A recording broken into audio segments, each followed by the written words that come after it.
الحمد لله نحمده ونستعينه ونستغفره ونؤمن به ونتوكل عليه ونعوذ بالله من شرور أنفسنا ومن سيئات أعمالنا من يهده الله فلا مضل له ومن يضلله فلا هادي له ونشهد أن لا إله إلا الله وحده لا شريك له ونشهد أن سيدنا ومولانا محمدا عبده ورسوله صلى الله تعالى عليه وعلى آله وأصحابه وبارك وسلم تسليما كثيرا. أعوذ بالله من الشيطان الرجيم. بسم الله الرحمن الرحيم. واللاتي تخافون نشوزهن فعظوهن واهجروهن في المضاجع واضربوهن فإن أطعنكم فلا تبغوا عليهن سبيلا. بزرگان محترم، برادران عزیز، اللہ سبحانہ و تعالی نے ارشاد فرمایا واللاتی تخافون نشوزہن، اور وہ بیویاں جن سے تم شکایت رکھتے ہو سرکشی کی، نافرمانی کی، فعظوہن، تو ان بیویوں کو نصیحت کرو، واہجروہن فی المضاجع، اور ان سے علیحدگی اختیار کرو خوابگاہوں میں، بستروں میں، واضربوہن، اور شریعت کی حدود میں رہتے ہوئے آخری چارے کے طور پر اپنا گھر بچانے کے لیے ان کو سزا بھی دو. فَإِنْ أَطَعْنَكُمْ فَلَا تَبْغُوا عَلَيْهِنَّ سَبِيلًا، اگر ان اقدامات کے بعد بھی وہ تمہاری فرما بردار ہو جائیں تو اب ان پر زیادتی کرنے کا یا ان کو طلاق دینے کا کوئی راستہ تلاش مت کرو. میں نے پچھلے ہفتے بھی جیسے عرض کیا تھا کہ یہ شوہر کی ذمہ داری ہے کہ وہ بیوی کو دیندار بنانے کی کوشش کرے. اللہ سبحانہ و تعالی نے حضرت سیدنا اسماعیل علیہ السلام کا تذکرہ کیا تو تذکرے کے اندر فرمایا کان یأمر اہلہ بالصلاۃ، وہ اپنے گھر والوں کو نماز کی ترغیب دیتے تھے. اور رسول اللہ صلی اللہ علیہ وآلہ وسلم کا معاملہ تو بہت واضح ہے، سیرت کی کتابوں میں بے شمار ارشادات ہیں کہ جناب رسول اللہ صلی اللہ علیہ وآلہ وسلم کو اپنے گھر والوں کی دینی تعلیم کا اور دینی ترقی کا بڑا خیال تھا. تو یہ ذمہ داری ہے کہ بیوی کو دیندار بنانے کی کوشش کی جائے اور اس کو کچھ نصیحت کی جائے. البتہ نصیحت کے مؤثر ہونے کے لیے چند شرائط ہے. جب وہ شرطیں نہیں پائی جاتی تو ایسی صورت میں نصیحت فائدہ نہیں دیتی. جیسے اگر بالکل بیکار زمین ہو تو اس پر کتنی ہی بارش کیوں نہ برس جائے، اس بارش سے زمین کو فائدہ نہیں ہوگا. اگر زمین بالکل ٹھیک ہو لیکن پانی کھارا ہو تو وہ پانی ہی زمین کو برباد کر دے گا. زمین بھی ٹھیک ہے، پانی بھی ٹھیک ہے، لیکن اگر مقدار درست نہیں ہے، بہت کم ہے تو فصل سوکھ جائے گی، بہت زیادہ ہے تو فصل گل جائے گی. اسی طرح نصیحت کا معاملہ ہوتا ہے. اور سب سے اہم چیز جو نصیحت کے لیے ہے وہ یہ کہ آدمی کے دل میں محبت ہونی چاہیے، دل سوزی ہونی چاہیے، تڑپ ہونی چاہیے. اگر اس کے اپنے دل میں رحمت نہیں ہے اور تڑپ نہیں ہے تو اس کی نصیحت بیکار چلی جائے گی۔ حضور اکرم صلی اللہ علیہ وآلہ وسلم کے قلب اطہر کی تو یہ کیفیت تھی کہ اللہ سبحانہ و تعالی نے قرآن پاک کے اندر تسلی کے مضامین نازل فرمائے باقاعدہ کہ آپ اتنا غم نہ کریں، اتنی فکر نہ کریں۔ سورہ کہف میں ارشاد فرمایا فَلَعَلَّكَ بَاخِعٌ نَفْسَكَ عَلَىٰ آثَارِهِمْ إِن لَّمْ يُؤْمِنُوا بِهَٰذَا الْحَدِيثِ أَسَفًا۔ اگر یہ لوگ اس دعوت پر، ایمان کی دعوت پر ایمان نہ لائیں تو کیا آپ افسوس کی وجہ سے ان کے پیچھے اپنی جان بھلا دیں گے؟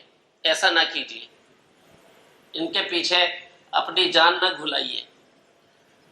اسی طرح صحابہ کرام کہتے ہیں کہ حضور اکرم صلی اللہ علیہ وآلہ وسلم دائم الحزن کثیر الاحزان، دائم الحزن ہمیشہ غمگین رہتے تھے، کثیر الاحزان تھے، بہت زیادہ غم اور فکر مندی۔ اسی طرح سے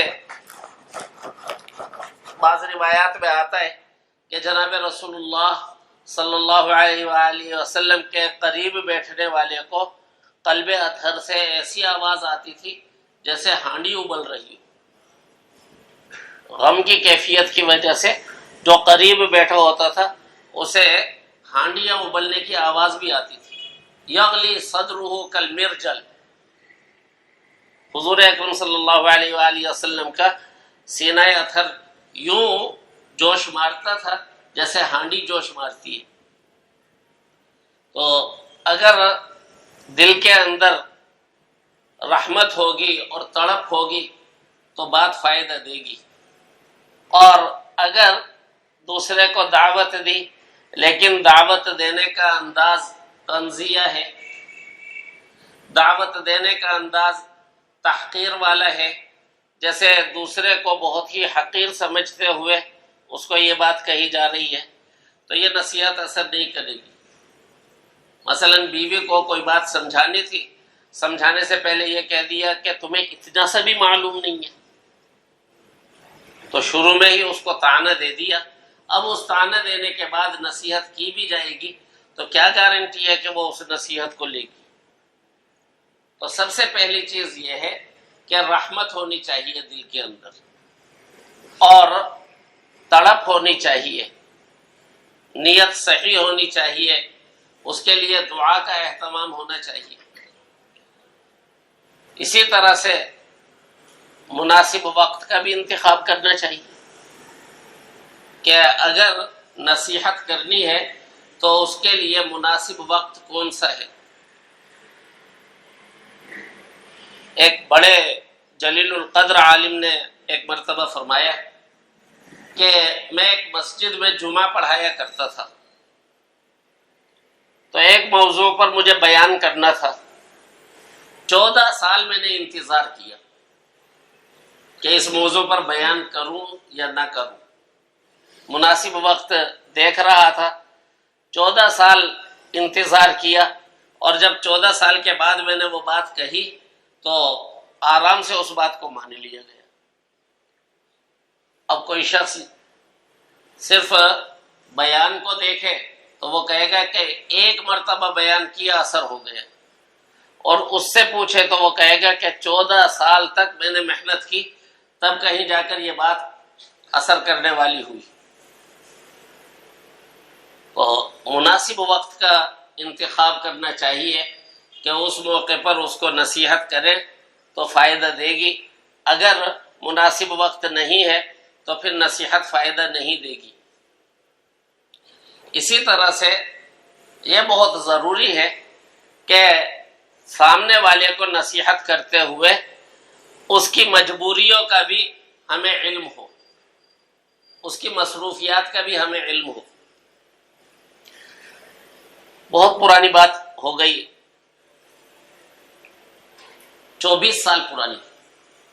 ہم لوگ حدیث کی کتاب مشکات شریف وہ استاذ محترم سے پڑھ رہے تھے۔ ایک حدیث آتی ہے،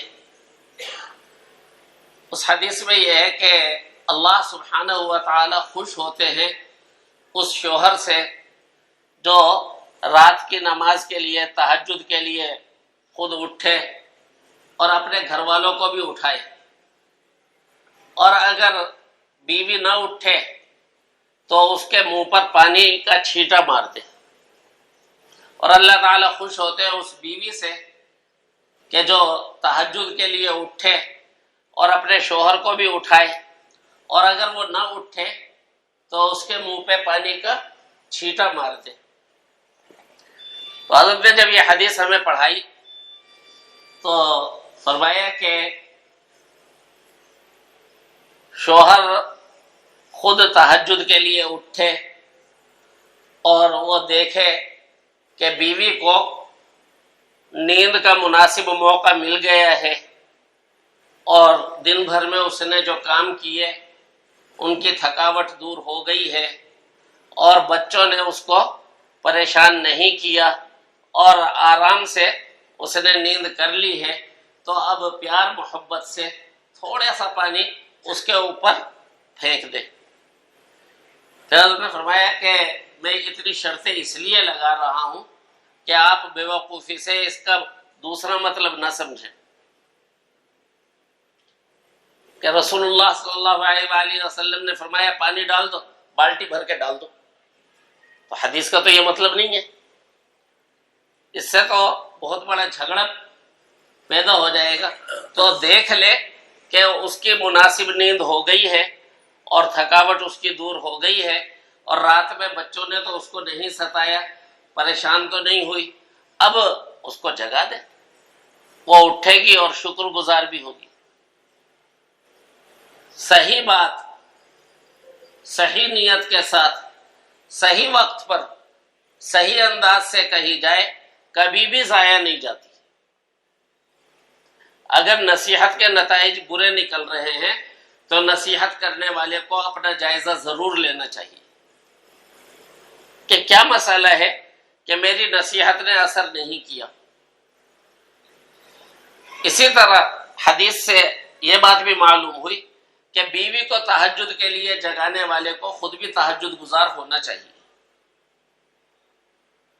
عمل کرنے والے کی نصیحت اثر کرتی ہے، بے عمل نصیحت کر سکتا ہے۔ تمام علماء نے اس چیز کی اجازت دی ہے کہ بے عمل بھی نصیحت کر سکتا ہے، اگر بے عمل نصیحت کرے تو ناجائز نہیں ہے، لیکن بے عمل کی نصیحت میں اثر نہیں ہوتا۔ اثر ہوتا ہے اس وقت کہ جب نصیحت کرنے والا باعمل ہو۔ حضرت اسماعیل علیہ السلام اپنے گھر والوں کو حکم دیا کرتے تھے نماز کا، خود بھی اس نماز کے پابند تھے۔ جناب رسول اللہ صلی اللہ علیہ وآلہ وسلم فرماتے تھے کہ حجرے والیوں کو اٹھا دو، تو حضور صلی اللہ علیہ وآلہ وسلم خود بھی اٹھے ہوتے تھے، بلکہ دوسروں سے زیادہ۔ اور یہ حضور اکرم صلی اللہ علیہ وآلہ وسلم کی دعوت میں ایک امتیازی شان آپ کو نظر آئے گی کہ جس چیز کا حکم دوسروں کو دیا حضور اکرم صلی اللہ علیہ وآلہ وسلم نے خود اس سے بڑھ کر عمل کیا۔ دوسروں کو حکم دیا نماز کا، تو حضور صلی اللہ علیہ وآلہ وسلم کی اپنی نماز کا کیا معاملہ تھا؟ 8 نمازیں پڑھتے تھے، دوسروں کے لیے 5 ہے، ہمارے آقا کے لیے 8 ہے، اور ان 8 نمازوں میں بھی معاملہ یہ کہ حضور اکرم صلی اللہ علیہ وآلہ وسلم کی تہجد کی نماز اس قدر طویل ہوتی تھی کہ قدم مبارک ورم آلود ہو جاتے۔ حضرت عائشہ رضی اللہ تعالیٰ عنہ کہتی ہیں کہ میں نے حضور صلی اللہ علیہ وآلہ وسلم سے عرض کیا، اتنی لمبی نماز پڑھتے ہیں، اتنی مشقت برداشت کرتے ہیں، اللہ سبحانہ و تعالیٰ نے آپ کے تو اگلے پچھلے سب معاملات معاف کر دیے ہیں، آپ کو اتنی محنت کی کیا ضرورت ہے؟ فرمایا افلا اکون عبدا شکورا، کیا میں شکر گزار بندہ نہ بنوں؟ دوسروں کو زکوٰۃ کا حکم دیا تو وہاں بہت ساری سہولتیں رکھی، یہ مال ہے تو اس پر زکوٰۃ ہے اور اس مال پر زکوٰۃ نہیں ہے، پھر صاحب نصاب ہوئے، سال گزر جائے تو 40واں حصہ دینا ہے۔ رسول اللہ صلی اللہ علیہ وآلہ وسلم کے ہاں معاملہ یہ تھا، جو کچھ تھا ضروریات اصلیہ سے بڑھ کر وہ سب کا سب صدقہ، سب کا سب صدقہ۔ رسول اللہ صلی اللہ علیہ وآلہ وسلم ایک مرتبہ نماز کے لیے تشریف لائے اور جیسے ہی سلام پھیرا، حدیث میں الفاظ یہ ہے کہ بہت تیزی کے ساتھ گردن بھی پھلانگی نمازی کی اور گھر تشریف لے گئے۔ حالانکہ رسول اللہ صلی اللہ علیہ وآلہ وسلم کا معمول یہ نہیں تھا، لیکن اس وقت بہت تیزی سے اٹھ کر گھر تشریف لے گئے اور پھر تھوڑی دیر کے بعد باہر تشریف لائے۔ فرمایا کہ تھوڑا سا سونا جو ہے وہ گھر میں رہ گیا تھا، مجھے اندیشہ ہوا کہ میں پھر کہیں اس کو چھوڑ نہ دوں، تو ابھی گیا اور صدقہ کیا۔ بالکل وفات کے قریب رسول اللہ صلی اللہ علیہ وآلہ وسلم کو ہوش آیا تو فرمایا کہ کوئی رقم تو نہیں ہے، پتہ چلا کہ 2-3 درہم ہے۔ فرمایا صدقہ کرو، کیا محمد اپنے رب سے اس حال میں ملے گا کہ اس کے گھر میں درہم ہو؟ دوسروں کو حکم دیا دین کے لیے مجاہدہ کرنے کا۔ صحابہ کرام آئے غزوہ خندق کے موقع پہ، اے اللہ کے رسول بھوک بہت ہے، اپنے پیٹ پر بندھا ہوا پتھر دکھایا۔ رسول اللہ صلی اللہ علیہ وآلہ وسلم نے کپڑا اٹھایا، آقا کے پیٹ پر 2 پتھر بندھے ہوئے۔ دوسروں کے لیے حکم یہ تھا کہ رمضان کے روزے رکھو۔ حضور اکرم صلی اللہ علیہ وآلہ وسلم کا معاملہ یہ تھا کہ کوئی مہینہ بھی روزوں سے خالی نہ گزرتا تھا، ہر مہینے میں روزے رکھ رہے ہیں، ہر مہینے میں روزے رکھ رہے ہیں۔ تو رسول اللہ صلی اللہ علیہ وآلہ وسلم کی جو تعلیم ہے وہ یہ کہ پہلے عمل کرو پھر نصیحت کرو۔ گھر والے دیندار کب بنیں گے؟ گھر والے دیندار اس وقت بنیں گے جب وہ گھر کے سربراہ میں دین کی فکر، دین کا اہتمام دیکھیں گے۔ جب وہ دیکھیں گے کہ گھر کے سربراہ کو نماز کی بہت فکر اور اہتمام ہے، جیسے ہی اللہ کا منادی پکارتا ہے حی علی الصلاح حی علی الفلاح، یا نماز کی طرف جاتا ہے، وہ نماز کی فکر کریں گے۔ گھر والے جب دیکھیں گے کہ ہمارے گھر کے سربراہ کو اپنے والدین کا بڑا خیال ہے، ان کا بڑا ادب ہے، ان کے آرام کی بڑی فکر رہتی ہے، وہ خود خیال کریں گے۔ اور بیٹا خود تو ماں کی خدمت نہیں کر رہا، ادب نہیں کر رہا، ماں کو وقت نہیں دے رہا، اور وہ بیوی سے کہہ رہا ہے کہ میری والدہ سے برا سلوک نہ کرنا، کہاں اثر ہوگا؟ اس کا اپنا معاملہ یہ ہے کہ وہ اللہ سبحانہ و تعالی کے سب سے عظیم حکم نماز کو نظر انداز کرتا ہے، اور وہ بیوی کو کہہ رہا ہے کہ تم یہ شریعت کا حکم مانو اور یہ شریعت کا حکم مانو، پردہ کرو۔ فجر میں بیوی روزانہ دیکھتی ہے کہ گھر میں سویا رہتا ہے، کیسے اثر ہوگا؟ تو نصیحت کرنے میں یہ بہت ضروری ہے کہ خود اس شخص کے اندر درد بھی ہو، رحمت بھی ہو، نصیحت کرنے کا سلیقہ بھی ہو، خود باعمل بھی ہو۔ اب جب نصیحت کرے گا تو اس کی نصیحت کا اثر ہوگا، اور اگر گھر والے دیندار بن جائیں تو آدمی کو 20 شکوے خود بخود ختم ہو جاتے ہیں، خود بخود ختم ہو جاتے ہیں۔ بیوی کے خوف خدا پیدا ہو جائے اور اسے یہ معلوم ہو جائے کہ اس کا مجھ پر بہت بڑا حق ہے، وہ حق ادا کیوں نہیں کرے گی؟ شوہر کو خوف خدا آ جائے اور اس کو معلوم ہو جائے کہ اس بیوی کے حقوق کا اللہ مجھ سے پوچھے گا، وہ خیال کیوں نہیں کرے گا؟ اور پھر اسی طرح سے یہ کہ جب دوسرے کی بیٹی کو دیندار بنا رہے ہیں تو اپنی بیٹی کو بھی دیندار بنائیں، دوسرے کی بہن کو دیندار بنا رہے ہیں، اپنی بہن کو دیندار بنانے کی بھی فکر کریں۔ تو یہ طریقہ ہے۔ اور فرمایا کہ اگر تمہیں شکایت ہے کہ بیوی سرکش ہو رہی ہے، نافرمان ہو رہی ہے، فعظوہن، تو نصیحت کرو، نصیحت فائدہ دے گی۔ اگر اللہ سبحانہ و تعالی نے خیر رکھی ہے اور اس رشتے کو باقی رکھنا ہی منظور کیا ہے تو انشاءاللہ نصیحت سے فائدہ ہوگا۔ وَاهْجُرُوهُنَّ فِي الْمَضَاجِعِ، پھر اگلا مرحلہ بتلایا کہ اگر تم دیکھو کہ نصیحت فائدہ نہیں دے رہی، ان تمام شرائط اور بیان کیے ہوئے شرعی طریقے کے مطابق نصیحت کی، پھر بھی نصیحت فائدہ نہیں دے رہی، تو اب معاملہ کٹھن ہے، لہٰذا اب دوسرا مرحلہ آ گیا کہ خوابگاہوں میں ان سے علیحدگی اختیار کرو۔ طلاق دینے سے پہلے کچھ وقت تجربہ کر کے دیکھ لو کہ ایک دوسرے کے بغیر رہ سکتے ہو یا نہیں رہ سکتے۔ تجربہ کر کے دیکھ لینا چاہیے کہ ایک دوسرے کے بغیر رہ سکتے ہیں یا نہیں رہ سکتے۔ بعض اوقات یہ ہوتا ہے کہ طلاق دے دی اور طلاق دینے کے بعد پھر روتا پھر رہا ہے کہ میں اس کے بغیر نہیں رہ سکتا۔ اس وقت کا رونا فائدہ نہیں دیتا۔ بہتر یہ ہے کہ پہلے یہ دیکھ لو کہ فائدہ ہوگا یا نہیں ہوگا۔ حضور اکرم صلی اللہ علیہ وآلہ وسلم سے ایک صحابی نے آ کر شکایت کی کہ میری بیوی بہت فضول خرچ ہے، اس کا ہاتھ رکتا ہی نہیں ہے،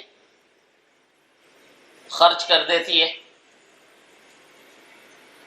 حضور اکرم صلی اللہ علیہ وآلہ وسلم نے، اللہ کے رسول صلی اللہ علیہ وآلہ وسلم کو اندازہ ہوگا، بہرحال اس کو ایک دم جھٹکا دیا، فرمایا طلاق دے دو، تمہاری بیوی بہت فضول خرچ ہے، کوئی بھی مانگتا ہے اس کو کچھ نہ کچھ دے دیتی ہے، تو فرمایا طلاق دے دو۔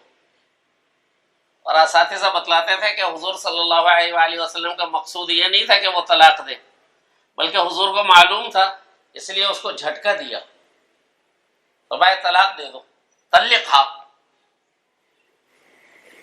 وہ حیران ہو گئے، کہا لا اصبر عنہا، اے اللہ کے رسول میں اس کے بغیر تو رہ ہی نہیں سکتا۔ فرمایا فامسکھا، تو پھر روک کر رکھ لو، گزارا کرو۔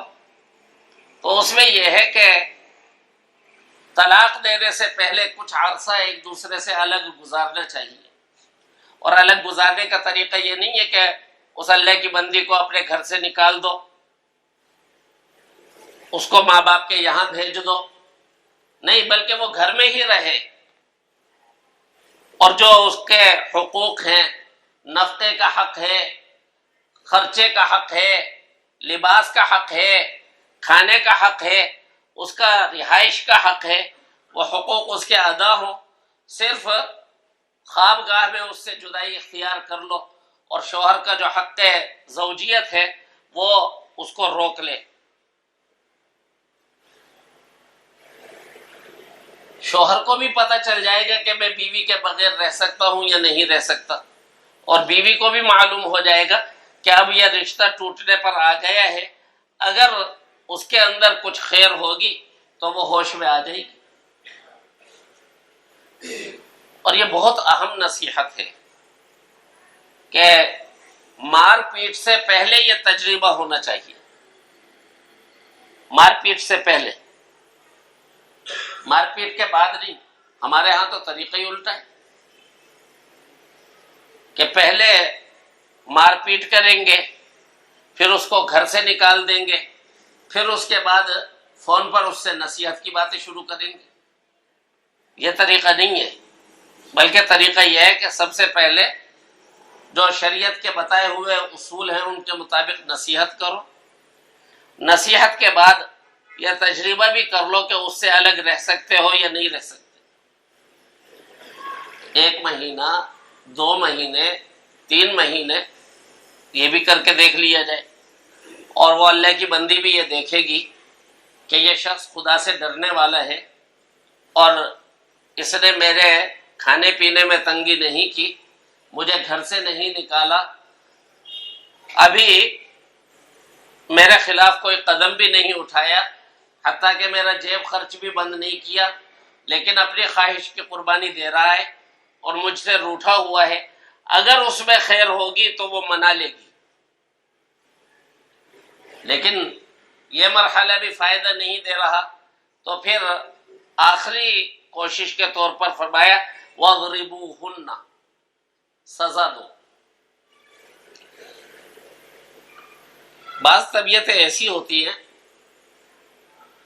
کہ وہ اپنی تربیت کی وجہ سے یا اپنے خاندانی پس منظر کی وجہ سے سزا کی عادی ہے، ان طبیعتوں کو زبانی سمجھانا بعض اوقات فائدہ دیتا ہے، بعض اوقات پتہ ہی نہیں چلتا کہ شوہر کو میری بات اتنی بری لگی ہے، اگر اتنی بری لگی ہوتی تو یہ تو بہت ناراض ہو جاتا، یہ تو اب بھی اللہ رسول کی باتیں کر رہا ہے، بہت زیادہ ناراض نہیں ہے مجھ سے۔ تو بعض پس منظر ایسے ہوتے ہیں اور بعض خاندانی تربیتیں ایسی ہوتی ہیں کہ وہاں ایک اصلاح کا ذریعہ مار پیٹ بھی ہے، لیکن یہ ایسی چیز ہے کہ جو شریعت نے پسند نہیں کی۔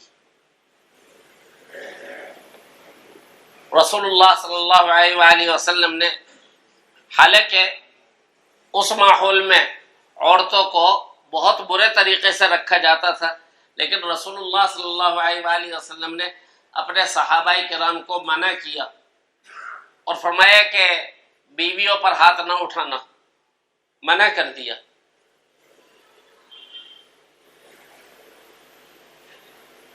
کچھ عرصہ گزرا، حضور اکرم صلی اللہ علیہ وآلہ وسلم کے پاس صحابہ کرام شکایت لے کر آئے، کہا یا رسول اللہ نساؤنا ذیرن علینا، اے اللہ کے رسول ہماری بیویاں تو ہم پر شیر بن گئی ہیں، دہاڑنے لگی ہیں، آپ نے ہمیں منع کر دیا تو وہ شیر بن گئی ہیں اور دہاڑنے لگی ہیں۔ رسول اللہ صلی اللہ علیہ وآلہ وسلم نے یہ جو شریعت میں اجازت ہے یہ اجازت بیان کر دی، کہا کہ اگر دہاڑنے لگی ہیں تو تم ان کو کچھ ادب سکھلا دو۔ حضور اکرم صلی اللہ علیہ وآلہ وسلم کے پاس تھوڑی ہی دیر میں کچھ ہی وقت گزرا تھا کہ عورتیں آ گئی، کہا اے اللہ کے رسول شوہر ہاتھ اٹھا رہے ہیں۔ رسول اللہ صلی اللہ علیہ وآلہ وسلم نے خطبہ دیا اور فرمایا کہ محمد کا گھر شکایت کرنے والیوں سے بھر گیا، جو لوگ اپنی بیویوں کو مارتے ہیں اچھے لوگ نہیں ہیں۔ آقا نے اجازت دی تھی، پھر اس کے بعد فرمایا کہ جو اپنی بیویوں کو مارتے ہیں لیسو اولئک بخیارکم، وہ اچھے لوگ نہیں ہیں، منع کر دیا۔ تو اجازت ہے لیکن وہاں تک معاملہ پہنچ جانا اچھائی نہیں ہے کہ معاملہ وہاں تک پہنچ جائے۔ اللہ سبحانہ و تعالی اس سے پہلے ہی سمجھ عطا فرما دیتے ہیں، بالعموم عورتیں سمجھ جاتی ہیں۔ حضور اکرم صلی اللہ علیہ وآلہ وسلم نے فرمایا کہ خیرکم خیرکم لأہلہ وانا خیرکم لأہلی، تم میں اچھا وہ ہے جو گھر والوں کے ساتھ اچھا ہو، اور فرمایا کہ میں اپنے گھر والوں کے ساتھ سب سے زیادہ اچھا ہوں، میں اپنے گھر والوں کے ساتھ سب سے زیادہ اچھا ہوں۔ اور یہ بھی ہے کہ کچھ باتیں گھر والوں کی برداشت کر لینی چاہیے۔ حضور صلی اللہ علیہ وآلہ وسلم نے عورتوں کے بارے میں فرمایا کہ اگر آدمی مہربان ہو تو یہ اس پر غالب آ جاتی ہیں، اور اگر کمینہ ہو تو وہ ان کو دبا لیتا ہے۔ ہر ایک کو سوچنا چاہیے کہ میں کیا بننا چاہتا ہوں۔ اگر میں ان کو دبا لوں گا تو حضور صلی اللہ علیہ وآلہ وسلم نے فرمایا ہے کمینہ ان کو دبا لیتا ہے، اور اگر میں مہربان بنوں گا تو یہ مجھ پر غالب آ جائیں گی، تو یہ مجھ پر غالب آ جائے یہ زیادہ برا ہوگا، یا کمینے کا ٹائٹل حضور کی زبان سے مجھے ملے یہ زیادہ برا ہے۔ تو رسول اللہ صلی اللہ علیہ وآلہ وسلم کی احادیث میں غور بھی کرنا چاہیے۔ اللہ سبحانہ و تعالی ان باتوں میں جو خیر اور ہدایت ہے ہم سب کو عطا فرمائے، جو نور ہے وہ ہم سب کو عطا فرمائے۔ وآخر دعوانا الحمدللہ رب العالمین۔